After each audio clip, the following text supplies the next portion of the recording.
আসলে লক্ষ্য করে যাওয়ার প্রতি আমাদের সৌভাগ্য আমরা আদায় করলাম। সুবাদে আপনাদেরকে একটু পেয়ে গেলাম। আলহামদুলিল্লাহ।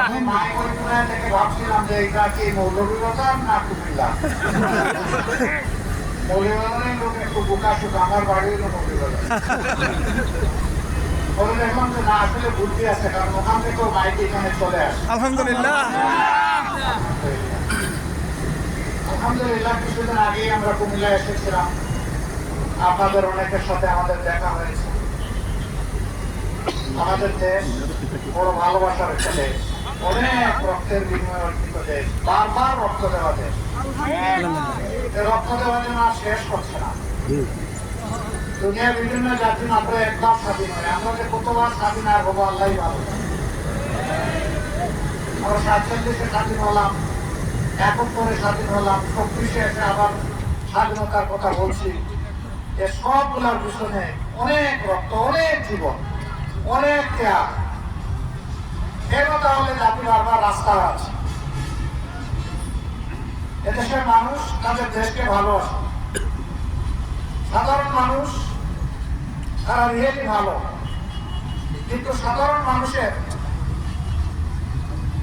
সাধারণ আবেগকে সস্তা পুঁজি করে যারা ক্ষমতায় যায়, তারা বারবার মানুষকে ধোঁকা দেয়।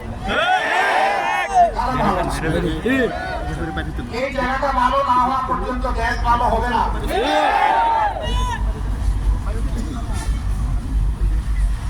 এই ভালোকে হঠাৎ করে আসমান থেকে পড়বে, এই জমিনেই ভালো তৈরি হবে ইনশাআল্লাহ। ভালো তৈরি হওয়ার জন্য একটা ভালো আদর্শকে বুকে লালন করতে হবে।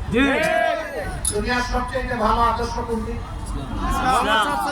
আল্লাহর কোরআনের আদর্শ। এর বাইরে কি এর চেয়ে ভালো কোনো আদর্শ আপনাদের আছে? আমারও জানা নাই, আর প্রশ্নই জানা থাকা। কারণ এটি কার বিধান? আমাদেরকে কে পয়দা করেছে? আসমান এবং তামাম সৃষ্টি কার হাতে? আল্লাহর হাতে। তার চেয়ে কেউ তার সৃষ্টিকে ভালোবাসতে পারে? সেই ভালোবাসার সত্তা, মহান সত্তা আল্লাহ রাব্বুল আলামিন, তিনি তার মাখলুক, শ্রেষ্ঠ মাখলুক মানুষের জন্য ভালোবেসে এই বিধানটা দিয়েছেন। এই বিধান যারা কবুল করবে তারা সৌভাগ্যবান হবে, যারা কবুল করবে না তাদের কপাল পড়বে। আমরা কপাল পোড়া থাকতে চাই। আমরা আল্লাহ তাআলার এই বিধানকে বুকে জড়িয়ে ধরে দল, ধর্ম, জাতি নির্বিশেষে এই দেশকে আমরা একটা মানবিক বাংলাদেশ হিসেবে দেখতে চাই। এই জন্যই আমাদের তামাম প্রচেষ্টা। এই প্রচেষ্টায় ইনশাআল্লাহ আগের থেকে আরো বেশি জোরদার ভূমিকা আপনারা পালন করবেন, এই প্রত্যাশা ব্যক্ত করে আবারও সবাইকে কৃতজ্ঞতা, ধন্যবাদ জানিয়ে আপনাদের কল্যাণ কামনা করে দেশবাসীর প্রতি আল্লাহ তাআলার রহমত বিকাশে আমার কথা এখানেই শেষ করছি। আসসালামু আলাইকুম।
লাল গোলাপ শুভেচ্ছা, লাল গোলাপ শুভেচ্ছা।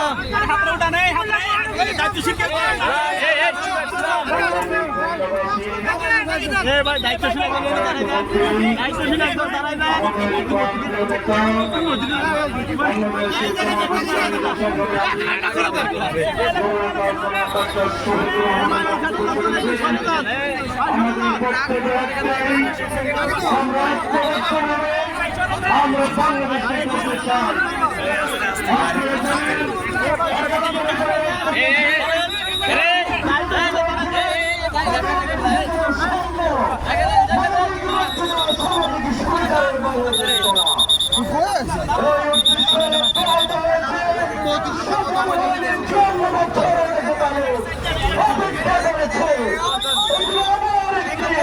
গণঅভ্যুত্থান ঘোষিত হয়েছে।